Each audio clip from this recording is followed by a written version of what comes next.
Hello, everyone. Thank you all very much for joining us today. Today's webinar is part of a series that we've been doing for Cyber Awareness Month here at Hub. And today is everything you ever wanted to know about the wonderful world of the threats of ransomware. So we're delighted to have you here, and I'll look forward to introducing our speakers in a moment. Just to give you a little bit of context, ransomware is a hot topic, obviously, these days.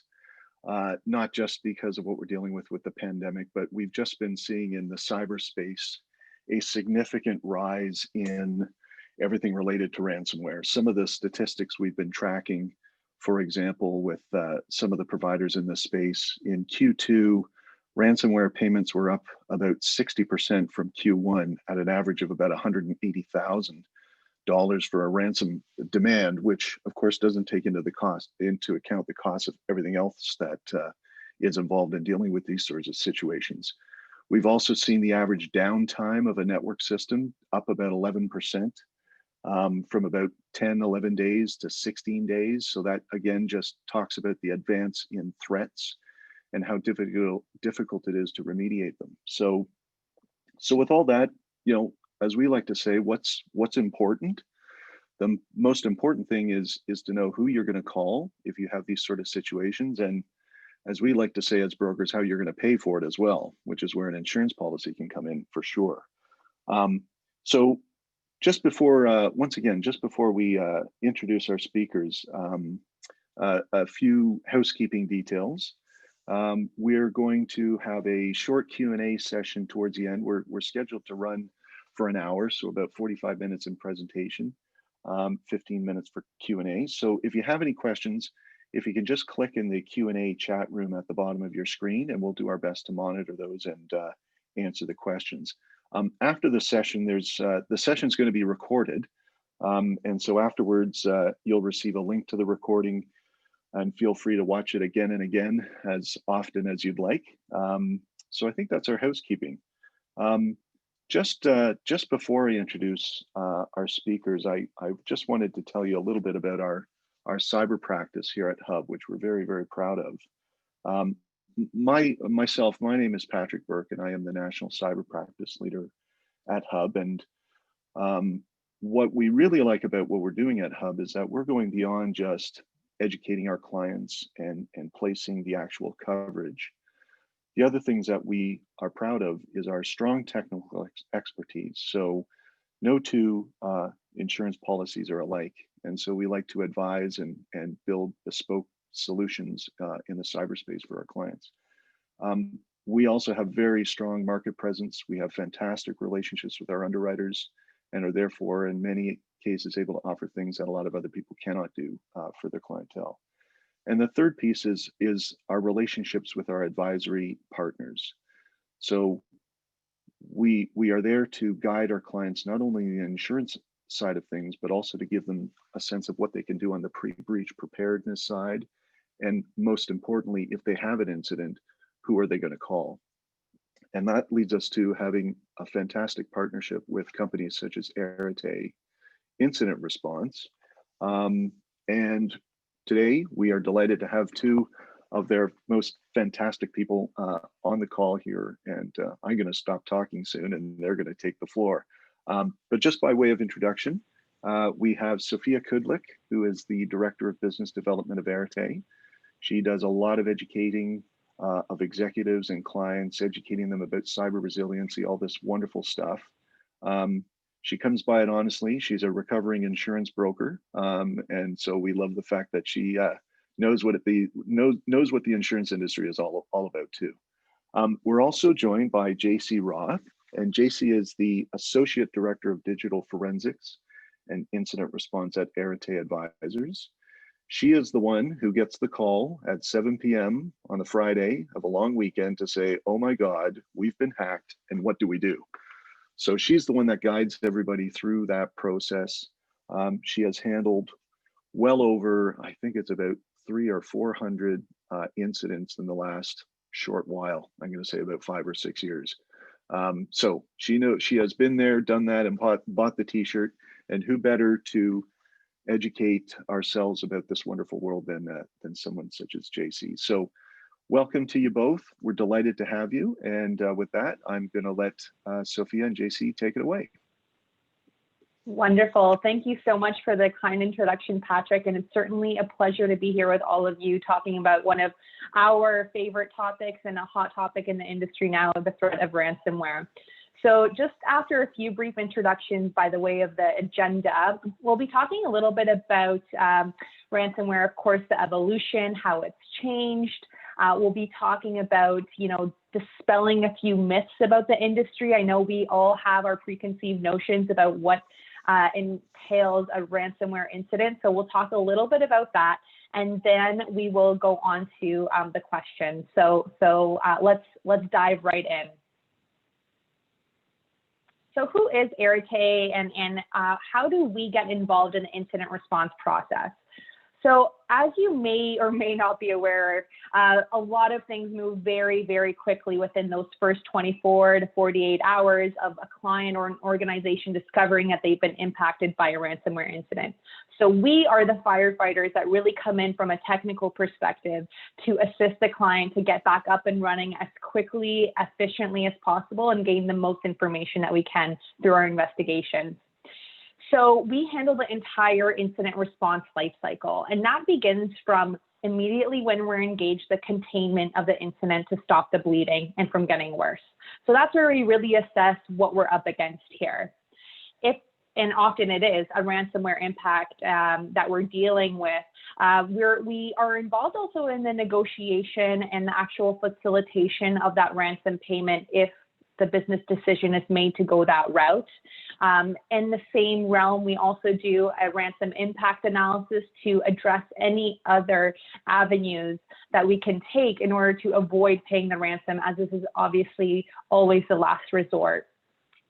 After this point, we also work to remediate and restore the network, again, helping the client get back up and running, get their information back as quickly and efficiently as possible. And then we package this all together in a forensic analysis element where we really address and provide a report that says what happened, how did the threat actors get in, how can we improve the system and in order to ensure that this doesn't happen again, and all the ins and outs in between that. And we provide that to the client and all of the stakeholders involved as well.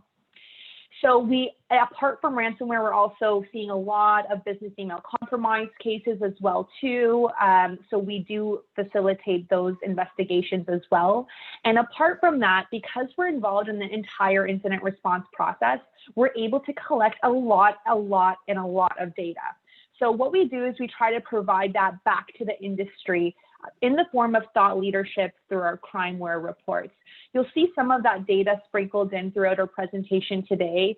And again, what we're trying to do is help improve the whole underwriting community, this stance as we approach this large threat of ransomware and cyber threats in general.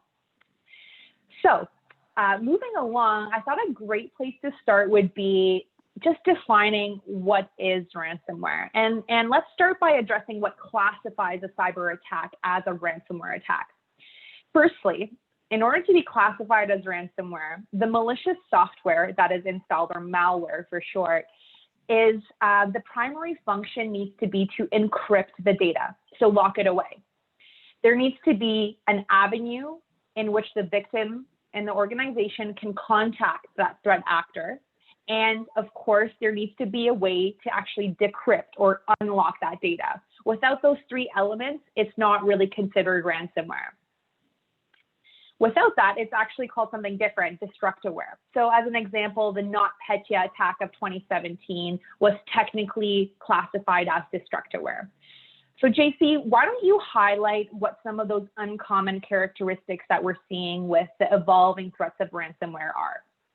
Sure. Thank you so much, Sophia. So as she kind of touched on, we do want to highlight some of the newer symptoms of ransomware that started off as a rarity in one or two cases, but have picked up prevalence in the past few months. So I'm sure you all know by now the basic side effects of ransomware, which is basically that there's unrecognizable file extensions, files and applications don't open, and basically everybody panics. in the last 2 months or so, though, we've seen a surge in aggressive ransomware destruction. And this includes purposely locking users out of their domain accounts so that employees can't even log into their systems to start any sort of remediation tasks. So initially, we thought that the account lockouts were potentially accidental on the attacker's part, like something unanticipated in the functioning of the ransomware itself. However, we later discovered through negotiations with these threat actors that they were purposely doing this for additional leverage in their extortion. They would then provide us the passwords as part of the decryption package when we paid the ransom. Now, we've also seen that attackers have wiped the permissions on files and folders. And again, this just prevents access by legitimate users, and it makes the recovery process that much harder. There are certainly workarounds and easy technological solutions that can bypass these hurdles, but it can be labor intensive and can lengthen that recovery time. Now, who is a target? The question of who's a target comes up a lot because there seems to be this misunderstanding that ransomware only targets big corporations.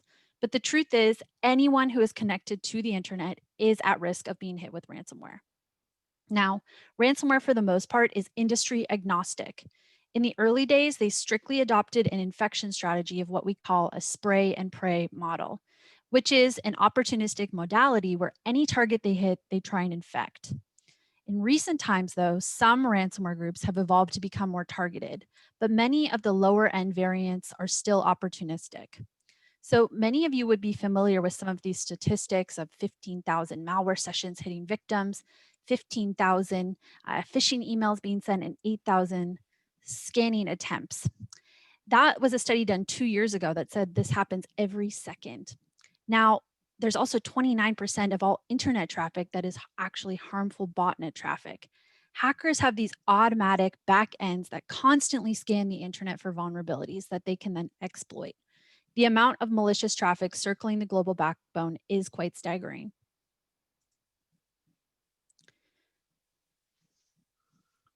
Now, as part of our endeavors at Arete, we do try to compile useful metrics from our work on the front lines to pull together data that can be useful to carriers, attorneys, and folks in the cyberspace that deal with ransomware like us. So what you're seeing here is some of our crimeware data that Sophia had mentioned in the beginning here. And in our experience, the professional services industry seems to feel the heaviest impact of ransomware lockdowns. And that's because these businesses are so data driven. And because this is also known to the attackers, there has actually been a shift in recent times to target that industry. We've also noticed that certain variants would be more prominent in certain industries. And part of that reason is because ransomware actors leverage phishing to propagate their intrusion vector. So when they gain access to one victim's network, this actually allows them to launch additional phishing campaigns via the already existing contacts of their primary victim. So they just spread out. So let's talk a little bit about how these threat actors actually get into your network. So in 2016, when ransomware first gained its celebrity status, they almost used to exclusively leverage RDP, which is also known as remote desktop protocol. And that's a way to just remotely access the network and use as a mode of intrusion. Now, of the various methods of intrusion utilized by ransomware actors, as I mentioned, the most common identified continues to be this RDP or remote desktop protocol. And that's because RDP is a Windows feature that allows a user to access digital resources remotely. It's also highly efficient, and it is a significant vulnerability if it's not secured properly. And that's why it's kind of the attacker's favorite low-hanging fruit. Now, because the mass distribution of ransomware is increasingly becoming more difficult through methods such as spam and RDP, attackers have had to come up with more creative ways to infect their victims. So one of this is going back to phishing, and that's because there's nothing more sensible than exploiting the weakest link, and that is your users. And coming in third is software vulnerabilities, and this is something we're seeing an uptick in as of recently. Now, in 2018, we started seeing organizations respond to what they were being told were top risks to data security and what they needed to do to bolster their security posture. And this was very apparent when we joined scoping calls with a new insured, where we always ask similar questions, such as what antivirus are you using? Do you allow remote access to your network? What's your password policy? And we were pretty pleased to hear that a greater ratio of them had actually upgraded from using unsecured remote access, or they'd implemented multi-factor on their critical resources. And a higher percentage of them did seem more vigilant than an average company did in 2016 or 2017. Now, the downside of this positive uptick in security awareness is that cyber criminals are also adapting with us. We like to call this the irony of better security. So, as the pool of easy targets shrinks and shrinks, attackers are faced with only a few options. So, they could continue to go after this shrinking revenue stream using the tricks they've always used. They could give up, which we know that's not going to happen, or they could adjust their tactics and go after that next tier of targets. Those targets that 2 years ago would have been safe by simply not being the low hanging fruit are now included in that initial pool of potential victims. Now, leaving RDP or remote desktop protocol open to the outside is like leaving the front door of your house wide open in a shady neighborhood. In the same manner that a burglar would walk into your house and have access to all of your belongings, a remote threat actor with RDP access would have full access to the user's data on your servers. And sometimes that data contains sensitive information or trade secrets or intellectual property. And that is the biggest implication of RDP as an attack vector, exfiltration.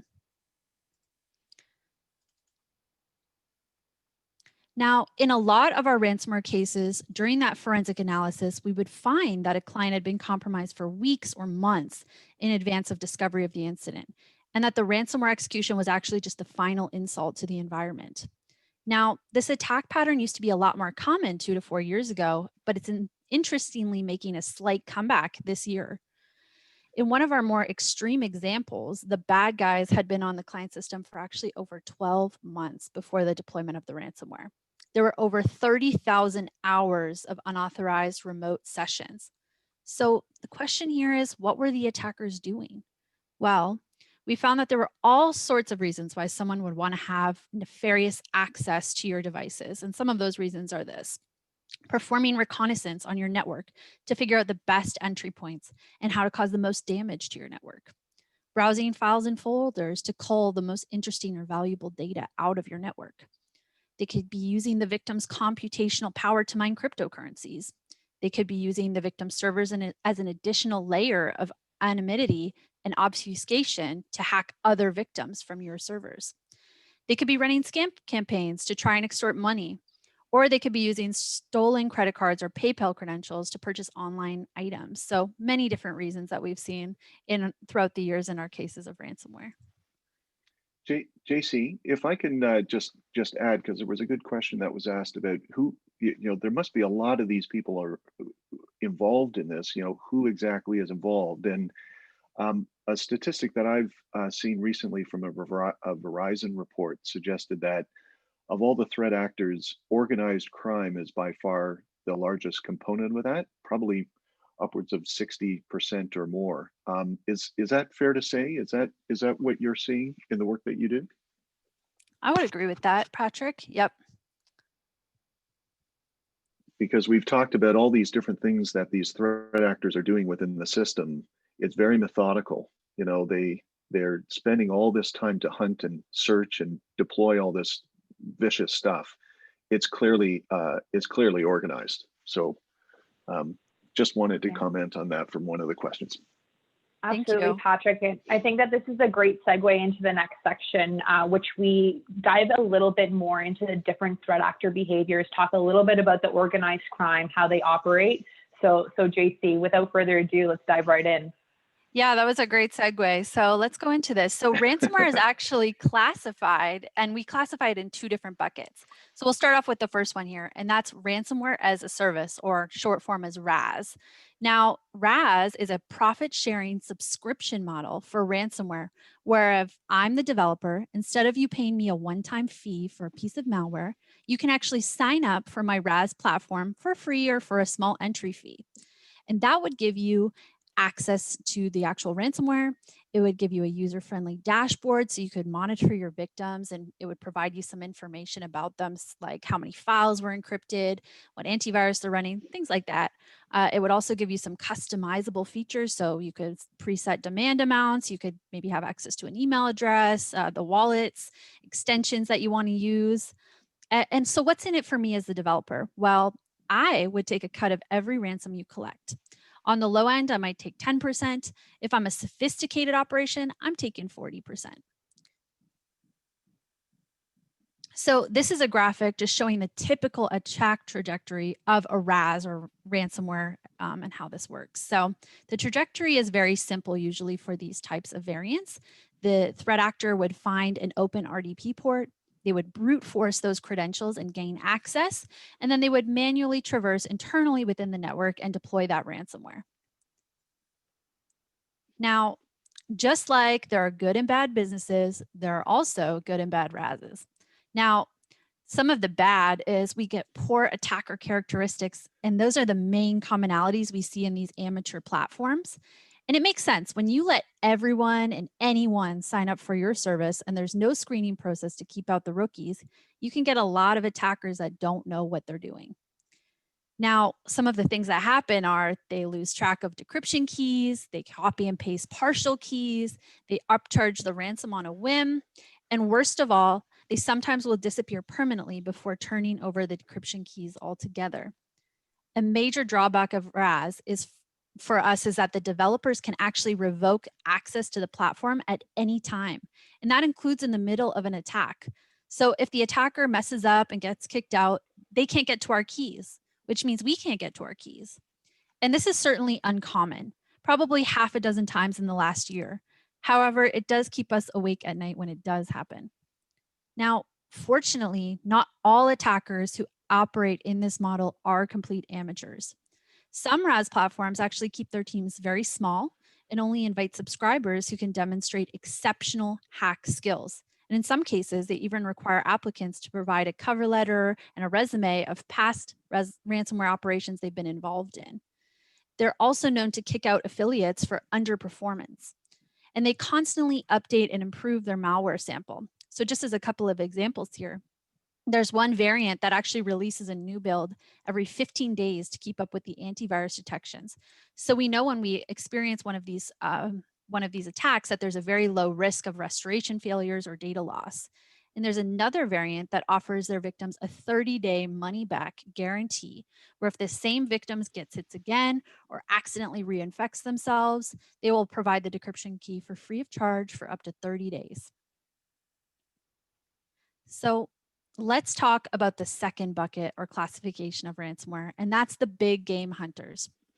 So this is the variants that do the heavy reconnaissance and typically are a more targeted attack. They usually know who you are, what you do, and how much money you have in the bank. They do their homework. They typically impact larger networks, which is why they have that name, big game hunters, and have some of the highest ransom demands. It is not uncommon to see million or multi-million dollar ransoms with these guys. They also almost always exfiltrate data from the network to use as a secondary extortion tactic in case you were to have backups. So now you have to worry about your data being exposed on their blast website. Now, the typical attack trajectory for big game ransomware variants is, as you can see, there's three separate streams. The first stream is precursor malware, which is depicted by the green arrows there. A user would inadvertently click on a phishing email, and this would cause precursor malware to disseminate across the network. Now, the second stream is the manual access by the threat actor, and that's the black arrow. So that's them actually entering into the environment. And finally, the red depicts the propagation of the ransomware itself. Thanks, JC. So a little bit about the evolution of ransomware and how it's changed. What we've seen prior to November 2019, it was pretty standard actually for ransomware attackers to threaten with the possession of stolen data from their victims' networks. However, we found that when reconstructing the incident through forensics, that was actually very rarely the case. That being said, this all changed after late 2019 with the introduction of a new threat actor variant group called Maze. So Maze, they actually possess definitive proof that they had exfiltrated and taken data. They threatened to not only have it, but release it on the public internet as well too. And they had intimate insight into the value and the worth of their victims through reconnaissance. And as JC mentioned, that's them doing their homework. If that wasn't enough, they also came with exorbitant ransom demands.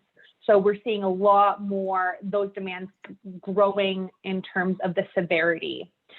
So as you can imagine, the implications of data exfiltration and data actually leaving the network, they're multi-layered. There's, of course, legal ramifications, since regardless of whether the ransomware actors actually post that data on the public internet, the bottom line is data still went out the door. That's all that really needs to happen.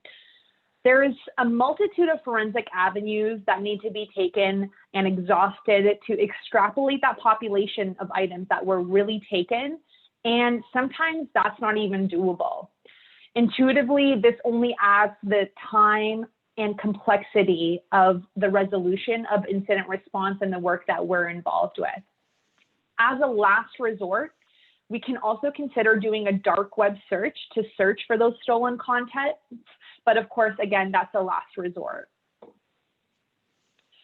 So this brings us into our next section of the presentation, which is the MythBusters Ransomware Edition. So here we're going to dispel a few myths as to common characteristics, what you would think, but what actually aren't true. So JC, why don't you take it away with myth number 1? Thanks, Sophia. So the first myth I'd like to tackle is that most attackers will take your money and run. In my entire time working with ransomware, I can count the number of times this has happened on one hand. We've negotiated with attackers who have been branded on the internet as frauds, who've behaved very rationally and completed the transaction and then provided the tool without any issues. Now, if this does happen, usually there's some external factors. So some of them are like, we actually had a recent case where a ransomware actor had to go to prison mid-attack. Another attacker actually lost internet connection for a week due to a natural disaster. And earlier this month, one of our clients had an attacker who actually just mixed up their victims. Now, at the end of the day, as funny as this might seem, ransomware is a business, and threat actors treat their operations like a business. And with any business, the reputation of the entity needs to be upheld. So they need to deliver on their promises. If word starts getting around that they can't deliver on their promises, people will stop paying them. So it is in their best interest to provide decryption tools and make sure they work. I actually have a little story about a case that I just recently worked in the past month where we actually paid a ransom and the attacker's email got shut down completely.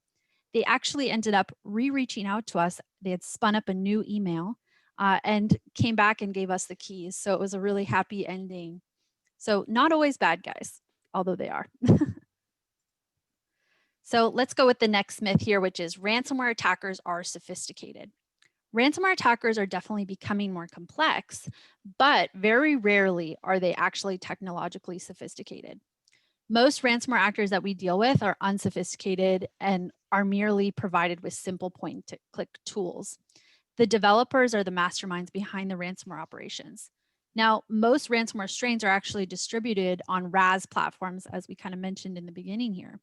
And so there are hundreds of subscribers that range in different skill levels for each variant. Now, the screenshot on the right is a typical conversation where the threat actor is unable to troubleshoot their own decryption software, and that's simply because they don't make it. So you can see it says, so it work on some files and not work on some files. That is not possible. I need to write boss, he not here now. Sorry, this not happened before, I do not understand. Now, one of the most common misconceptions is that cybercriminals only target big corporations in ransomware attacks. The reality is that most ransomware attacks are completely opportunistic, meaning that anyone and everyone can be a target. Now, small businesses are particularly vulnerable. Small businesses can lack the resources due to limited talent and budget in comparison to these large corporations. And this means that there more to lose for smaller businesses, which makes them juicier targets for threat actors who want to capitalize off of desperation. In the past, there was denial in the way smaller companies accepted their inherent risk. Companies, big or small, must proceed under the assumption that there's no such thing as cyber immunity and should constantly be working towards better security posture. JC, if I could just add to that comment there, it's a common myth. You know, they only go after large corporations. There's a very interesting survey done at the start of this year, back in April, by the Scientia Institute, and they compiled data from, I believe, 30,000 customers that had suffered and poured over about 55,000 different incidents. They teamed up with Advisant to compile all this information. And one of the very interesting statistics was that companies in the 100 billion sort of size and scope, the loss or hit on their revenues was something like 0.000008%. In other words, large corporations, dare we use the Targets and the Home Depots as examples, but they have the balance sheet to protect against it. The same data revealed that smaller organizations, they went as small as 100,000 in revenue. So perhaps an individual professional service provider, or a couple 100,000, $1 million, what have you. It's more likely to have about a 25% impact on your earnings. So it's the smaller businesses that really tend to suffer as a result of these incidents, because they just don't have the bandwidth and the resources to be able to pay for it. So just wanted to add that as statistical backing for what you were saying. Thanks, Patrick. Really, really well said. And it's something that we see time and time again. The smaller businesses are the easier targets. And at the end of the day, threat actors are opportunistic. They're lazy. They just want to go for the easy target. And unfortunately, oftentimes that is those smaller businesses. So moving along to, the fourth myth of the day, which is if you pay the ransom, you will get your data back. So there's a lot of emphasis on the corruption of the attackers behind the keyboard. But we often fail to think about actually the corruption of the tools used in these attacks. So at the end of the day, we have to remember that we're dealing with back alley operations here. The decryption tools themselves are not developed by Silicon Valley programmers. They can be wonky at best. So during the encryption to decryption process, it's not really uncommon for us to experience a few challenges, such as file corruption, broken applications, complete account lockouts, messed up permissions, partial decryption, sometimes even a failure to decrypt altogether. And it's quite common when attackers provide us, they provide us with the wrong decryption keys.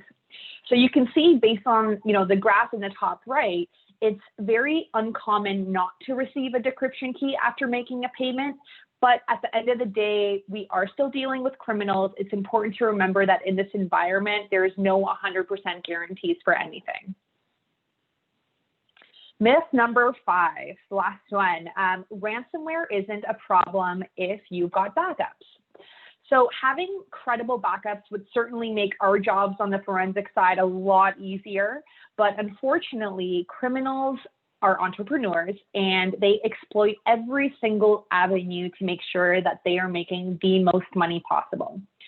With online or otherwise connected backups, you can run the risk of having your backup files being completely encrypted as well as part of the ransomware attack, which makes the whole point of having backups moot. So being conscientious about backing systems reliably and frequently cannot be emphasized enough. Backups must be performed regularly and tested accordingly, and organizations should ensure that they can restore from backups quickly through testing, and that backups are kept separately offline so that when there is that barrier that exists, that they can't be infected by ransomware. So going back to the previous slide, actually, another factor that can't be overlooked is the equation of business interruption or business downtime. It's a large consideration when a company undergoes a ransomware attack. because we have to ask essentially if the business is losing a considerable amount of dollars a day by being down, which is a lot of the time the assumption.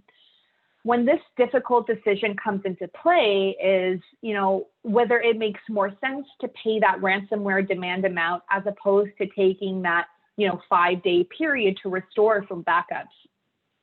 So that's often a very, very difficult decision. We come at this with lots of data that we can provide the client to make an informed decision. And it's a decision that multiple stakeholders are involved to make, that best case scenario for the client, given the situation that they're in.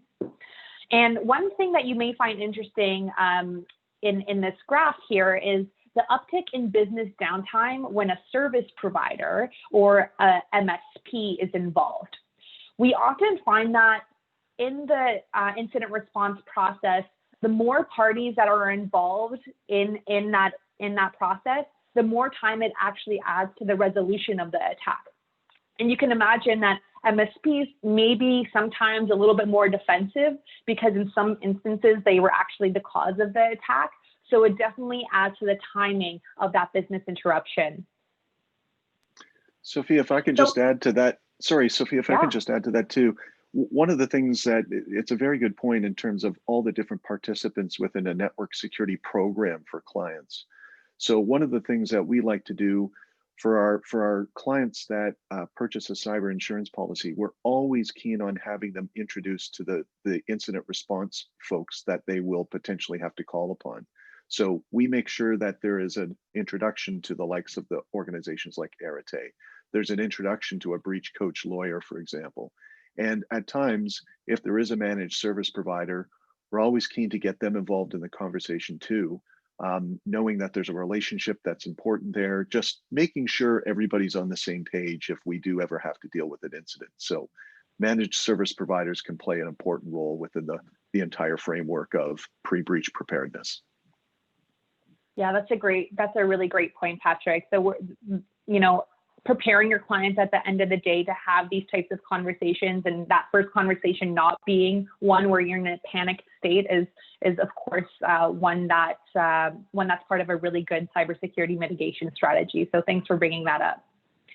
So just back to the backups conversation that we were having, let's put some context and data behind some of these numbers, because even with backup recovery, there is no immunity or real fix to the financial and reputational damage of a ransomware attack, unfortunately.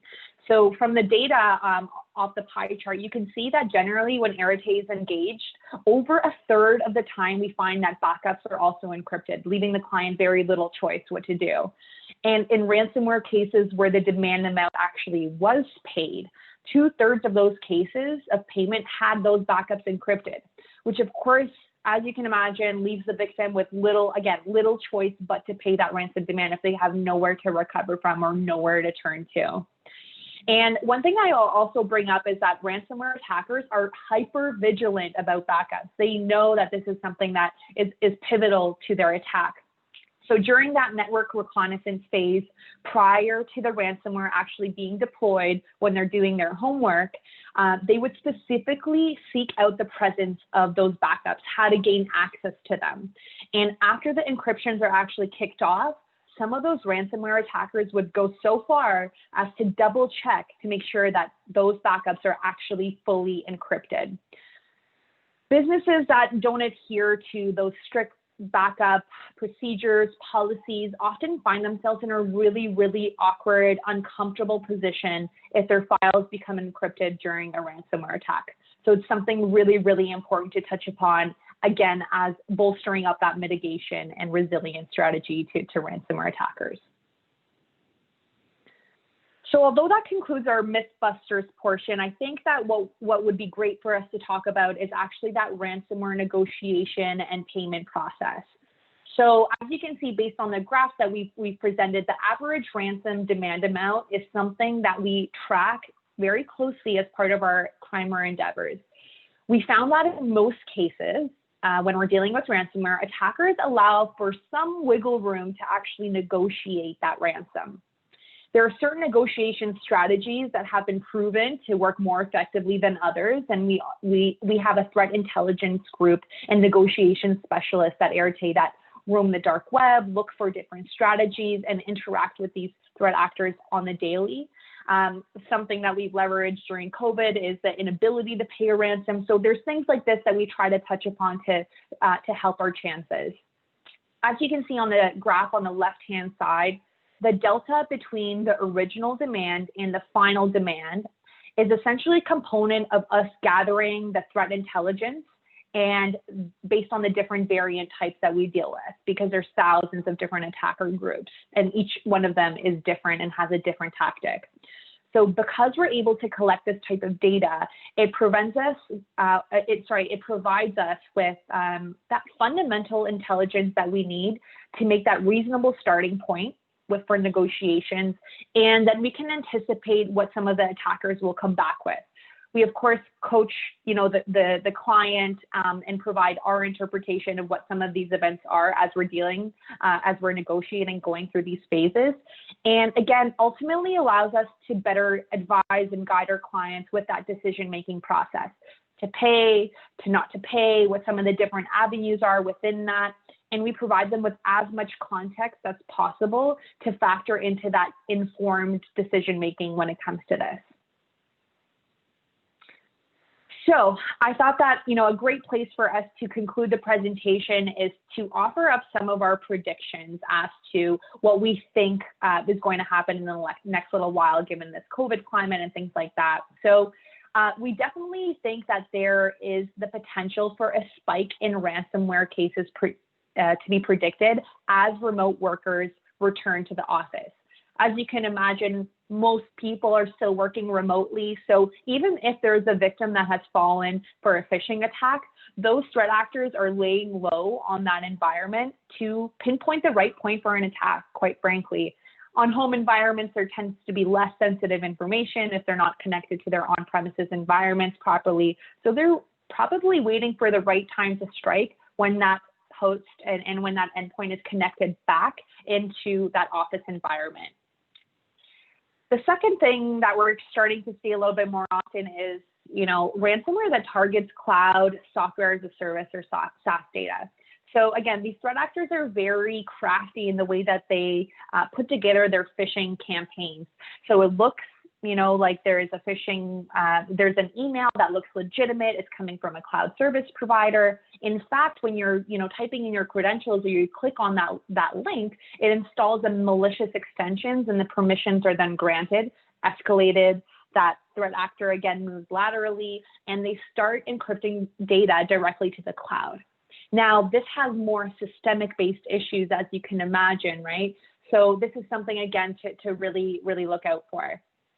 And the last thing that we wanted to touch upon that, I hope that everyone has gathered from this presentation is that ransomware variants are on the rise. There's more and more attackers doing, trying to improve their methods. And with that comes a lot of higher demands.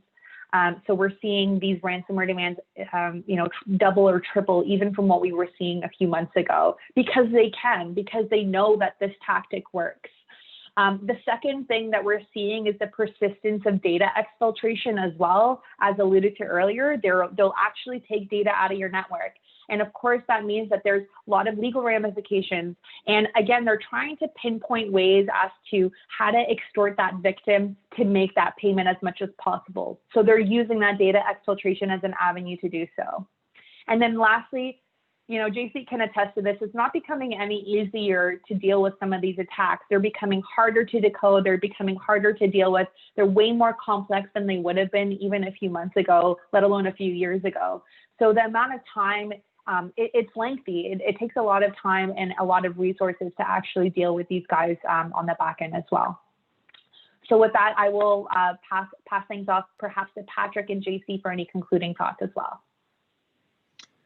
Fantastic, folks. I learn something new every time I get the chance to hear from you both. So it's just fantastic. We've had some quite a few questions, which is fantastic. That's the that's the whole point of this this exercise, is to make sure that everybody who gets to participate can sound in. So we'll address a few of them. I think the biggest one, not surprising now that there's been lots of doom and gloom cast, there's the question of what can be done in the ways of mitigation. What can companies be doing? Perhaps JC, you can help us out with that. Discussions of multi-factor authentication, virtual private network securities. Anyway, why don't you let us know what you think Definitely. there? So there's quite a few things. The first, since we did dwell on RDP quite a bit, is make sure you don't have open RDP to the internet. What we would suggest is putting something like that behind a VPN or something that requires that multi-factor to get into the network. So some of the solutions, I think you could use like Screen Connect, TeamViewer. There's many different kind of platforms you can use that would make, if you need to, be remoting into your environment that much safer. A couple other things you can do, multi-factor everywhere. That's a big one. Password complexity. This is one that a lot of people might not think about, but it's something that's usually free because you can just upgrade your password complexity, be higher and more complex. And so what we would suggest is most people have an 8-character password. That's usually on all websites, everything what they suggest for you, but it's actually been proven that you can actually crack an 8-character password in about 10 seconds with any brute forcing tool. So what we suggest is actually to use a 16-character in-length password, and it can actually take up to 1 trillion years to be able to crack into a password that long just based on entropy. So those are some easy things you can do. I see one question here that, well, I'm actually going to just tie into this because it will help with the answer. So I see, does scanning with products like Kaspersky catch these waiting programs? It depends on your variant, but no. And this is something you can do to, again, bolster that security. Nowadays, these threat actors, they are using advanced pieces of malware, and we call it precursor malware. So things like banking Trojans, backdoors, and these do come in through and can come in through email. So it would come in, you get an email. That email might look like an invoice is attached as a PDF. When you click on that PDF, what it's really doing is it's calling out to a C2 server and it's downloading that malicious payload. Now, the problem with these types of malware, which is this precursor malware, is that it's dynamic in code, it's evasive, so it can actually change its signature, and a signature is kind of like, think of a fingerprint. So it can change its fingerprint and it can hide in legitimate looking files, so its fingerprint would scan as good. So what we recommend to combat these types of malware is actually an EDR tool, which is endpoint detection and response. So something we use at Arete, it's called Sentinel-1, and it's a behavioral-based agent. So what that means is, rather than relying on a signature, which is what a typical antivirus does, is it scans every file, sees if that signature is already loaded in the antivirus, and then it would block that way. A behavioral-based agent would actually be able to see that suspicious behavior happening from that file and kill, block, quarantine, and alert you to that activity. So in today's threat landscape, we highly recommend using some sort of a behavioral-based agent throughout your environment, because there's just too much either zero-day malware, which means it's brand new, so the signature isn't loaded into the antivirus yet, or malware that can just change its code, change its signature. So a normal antivirus would just not be able to detect or stop it. Just to add on that too, JC, the relationships that we have with the insurance companies, there are a lot more insurance companies committed to this space that are investing in a lot of these tools. There's a few of them that, when we place a policy with them, they will actively provide alert mechanisms for clients. They'll send it straight to your mobile phone so that you can be aware of these things. So, you know, the insurance industry is keeping up with all these tools and great advantages to try to mitigate and prevent things at the start. If I can just add a couple of other things on top of all the network security technical things that JC and Sophia know everything about. There's also incident response planning, which is an important component, and that's some of the things that we're seeing from insurance companies who have seen a spike in claims, or shall I say claim costs.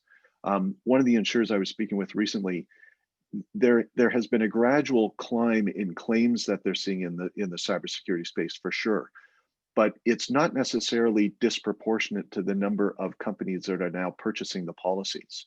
So there's been a proportional rise for sure, but what they are seeing is a massive uptick in severity.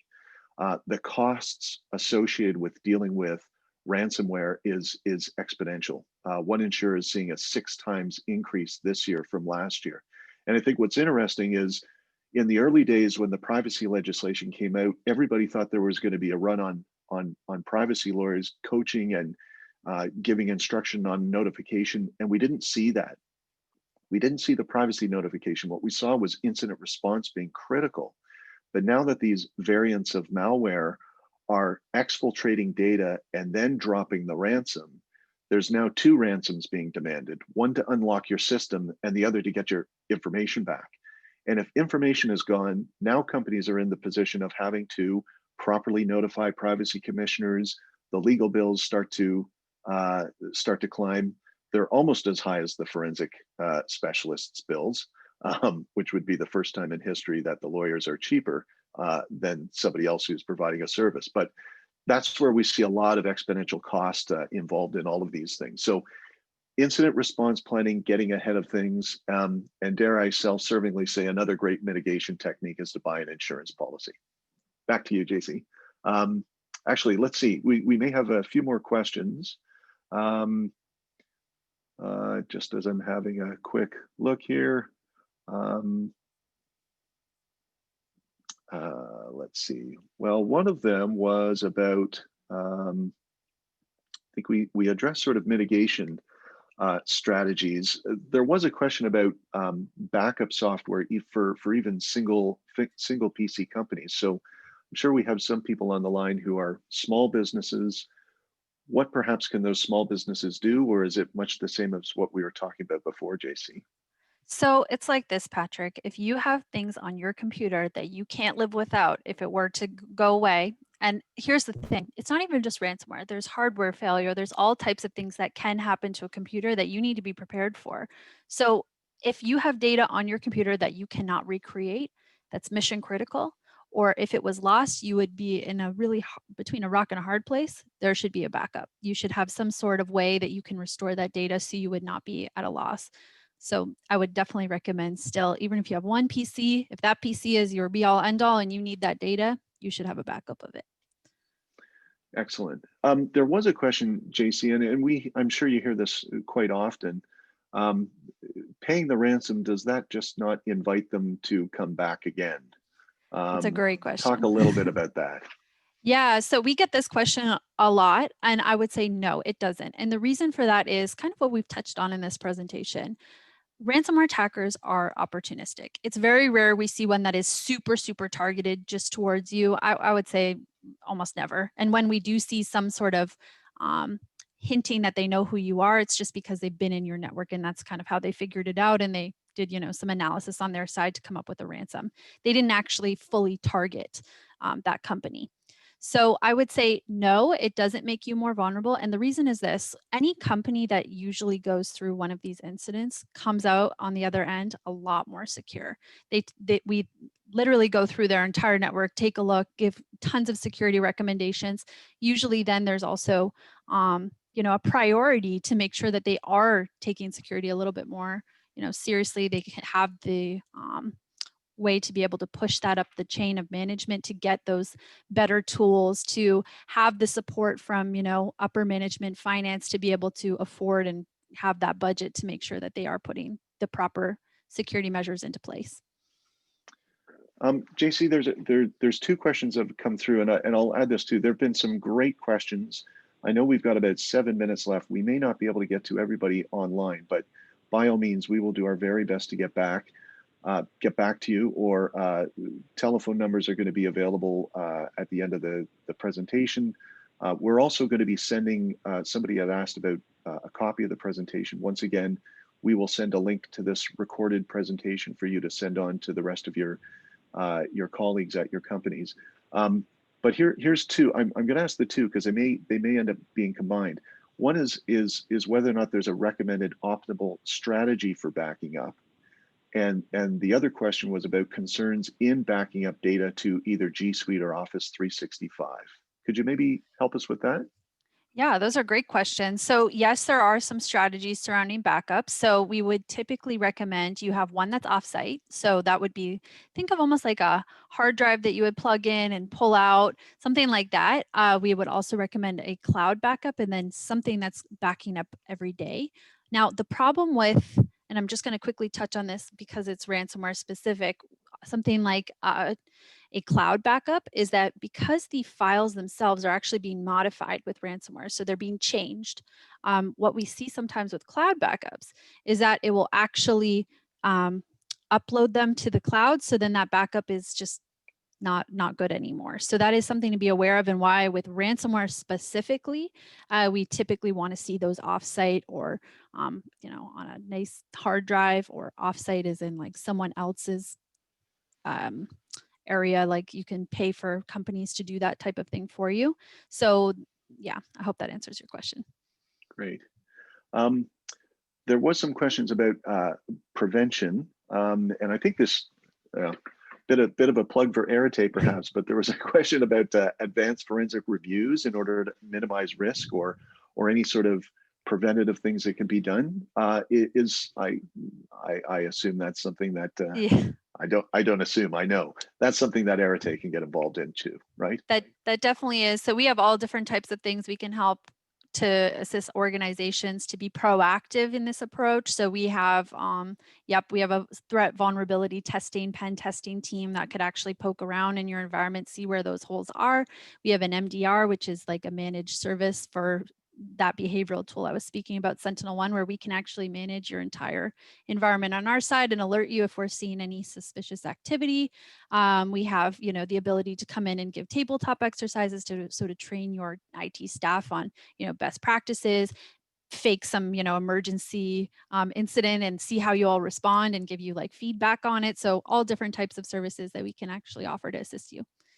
Fantastic. There's a question that's been asked, and I'm going to jump into to answer because it's insurance related. Perfect. We hear a lot of concern about insurance being dropped after an incident, and what does a client need to do to ensure compliance and ability to continue with their coverage? So all of the things that we have mentioned today will heighten your posture, make for a better risk. I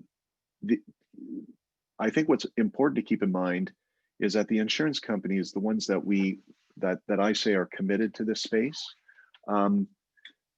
they're not in the business for getting in and getting out. So in most of the cases with the policies that I place, things happen, claims occur, but with the right insurers, they'll follow up with questions. They'll want to know, what are you doing to remediate? And as JC said, there are lessons learned from having experienced something, and it often can make your posture a lot better. So I would say it's less a concern about insurance companies, dropping you after an incident. I think what's really important is teaming with a committed insurer who understands all of this, and who's prepared to work with you, ask you the questions, perhaps provide you with the tools. There's a lot of different carriers out there in this cyberspace. Some, dare I say, don't exactly know what they're doing. And the losses that we are seeing out of OffSphere, for example, had Q2 reports across the industry in the cyberspace. Q2 of 2019 saw the loss ratios in cyber at about 30 to 40%.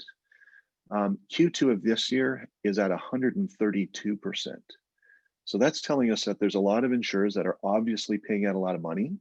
And I think there's some insurers that will have to rethink their strategy as to what they're going to do. So it's very important that there's a discussion about who your insurer is, what are they doing to maintain their books of business, and what are they doing to help be there for you for beyond 1 year. They want to be there for the long term and work with you so that if you do have an incident, they'll still be there to protect you. We are right at 11:59. There are still a few more questions that are available, but I think we're going to have to stop here. But fantastic presentation, JC and Sophia. Always great to hear from you.